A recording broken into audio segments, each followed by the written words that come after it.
Hello, જય શ્રી કૃષ્ણ. કેમ છો બધા? Good morning. એટલી મસ્ત ગુડ મોર્નિંગ છે, ગુલાબી ગુલાબી ઠંડી છે, આછો આછો તડકો છે. અને હું જાઉં છું સલૂન ઉપર.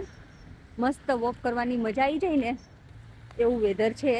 તે કલાક વોક કરવું હોય ને તોય તમે કરી શકો, ભલે જેકેટ પહેરવું પડે પણ મજા આવી જાય. છોકરીઓ ગઈ સ્કૂલે અને હમણાં હિમાંશુ સવારે વહેલો જાય અને સાંજે થોડો લેટ આવે એટલે મને વોક કરીને જવાનું હોય ઘરેથી સલૂન ઉપર અને સલૂનથી ઘરે.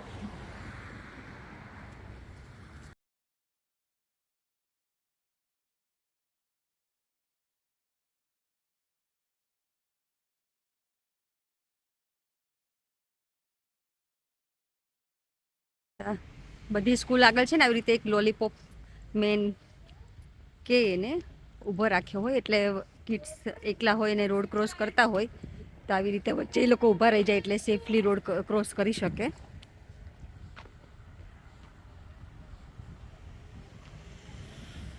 જો અહીંયા તમે જોઈ શકો છો કે સવારમાં બધા પેરેન્ટ્સને કિડ્સને લઈને દોડવું પડે સ્કૂલે મૂકવા માટે. આપણે ઇન્ડિયામાં તો કેવું કે સોસાયટીના દરવાજે, અધરવાઇઝ નીચે ફ્લેટ હોય તો નીચે પાર્કિંગમાં ટાઈમ થાય એટલે છોકરાઓ જતા રહે. તો શું કહેવાય કે સ્કૂલ બસ હોય અથવા રિક્ષા હોય તો લઈ જાય. અહીંયા તો પેરેન્ટ્સને જવું પડે. અને આપણે ઇન્ડિયામાં એ થોડીક શાંત, પ્રાઇમરી સ્કૂલ પછી હાઈસ્કૂલમાં જાય ત્યારે વાંધો ના આવે કે તમારે લેવા મૂકવા ના જવા હોય તો સ્કૂલ બસ હોય એટલે કિડ્સ તેમાં જતા રહે. પણ એ બી બધી સ્કૂલમાં સેટિંગ નથી હોતું કે સ્કૂલ બસ આવતી હોય તમારા એરિયામાં, એ સ્કૂલની બસ તમારા એરિયામાં આવતી હોય કે ના આવતી હોય.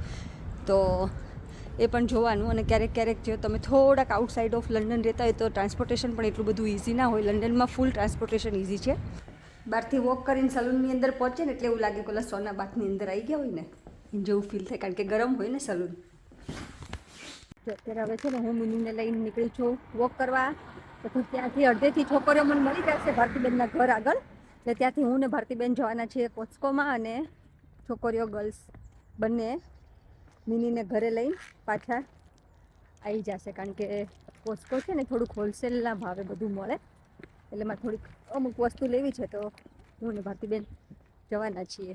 મિની જો કેટલું મસ્ત એન્જોય કરવા મળી છે.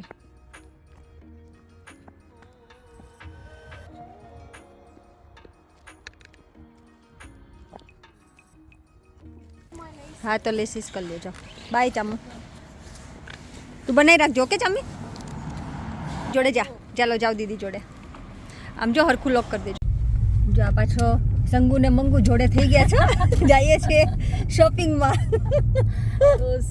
સંગુ મંગુ વગર ચાલે નહીં. કાનાજી લગન નહીં થઈ જાય ત્યાં સુધી કામ નહીં પતે. હું ઈ જ કહેતી હતી, હું કોઈ જાન ઘરે નહીં આવે ને ત્યાં સુધી. ના, આમ તો આપણે શનિવાર બપોર સુધી થોડું વધારે રહેશે, પછી તો આપણને બહુ વાંધો નહીં. પછી તો આપણે બધું વિધિ એમાં ઘડી સુધી કાંઈક ને કાંઈક હોય છે ને. સાચી વાત છે. તો શોપિંગ કરવા પડે, બરાબર. શોપિંગ કરવા પડે. હા, ચાલો અમારી સાથે શોપિંગ કરવા. યસ.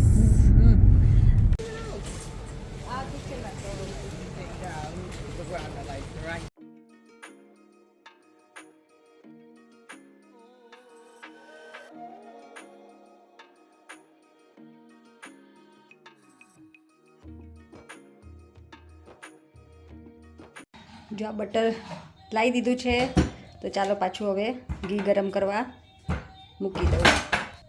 અહીંયા આટલી શોપિંગ પડી છે, થોડીક મેં ગોઠવી દીધી.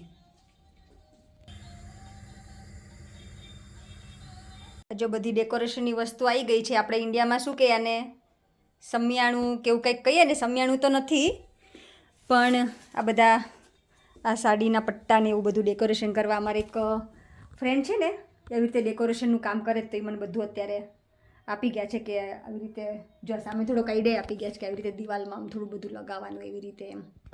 તો જોઈએ જેટલું સારું લાગશે એટલું લગાવશું. બાકી તો મને લાગતું નથી આમાં કાંઈ બીજી હવે જરૂર પડે, કારણ કે ઘણું બધું આપી ગયા છે. એટલે ફૂલ માહોલ શાદીનો કે લગ્નનો આપણે જે કહીએ ને એ આવી ગયો હોય ને એવું લાગે છે મારી ઘરે. કારણ કે આજે બુધવાર છે, આવતા ગુરુવાર, કાલે ગુરુવાર, તો પછીના ગુરુવારે તો વાના રસમ, એટલે એક વીક બાકી છે હવે ખાલી. અહીંયા ચારમી બનાવે છે sandwich, cheese, capsicum, green chilli, onion. બીજો કંઈ કેચઅપ નાખવાનો છે ચામુ? ઓકે, પિઝા સ્ટાઇલની સેન્ડવિચ. પિઝા જેવી જ લાગે ને ચામી કે નહીં?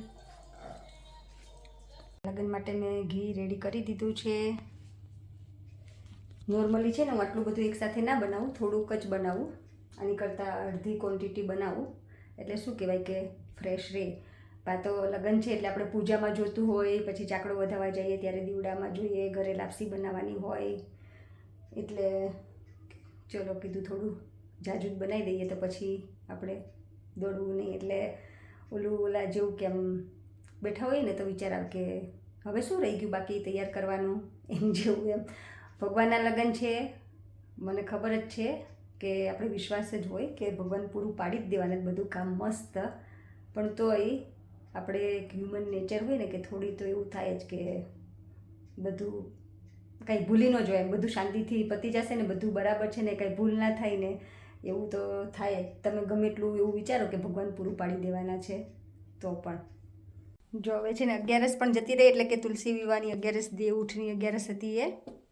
તો હવે આ રંગોળી કાઢું એવું થાય છે, ઈચ્છા નથી થતી પણ કાઢવી તો પડશે જ, કારણ કે આઈ થિંક થોડીક વિખાઈ પણ ગઈ છે. એટલે હવે મને હું 11ની રાહ જોતી હતી કે 11 જતી રહી ને પછી કાઢીશ. તો હવે આજે 11 ગઈ કાલે એટલે હવે આજે કાઢી નાખું. તો ચાલો હવે આજનો વ્લોગ હવે હું અહીંયા જ પૂરો કરીશ. જો તમને ગમ્યું હોય તો please like, share and subscribe. Thank you for watching. By.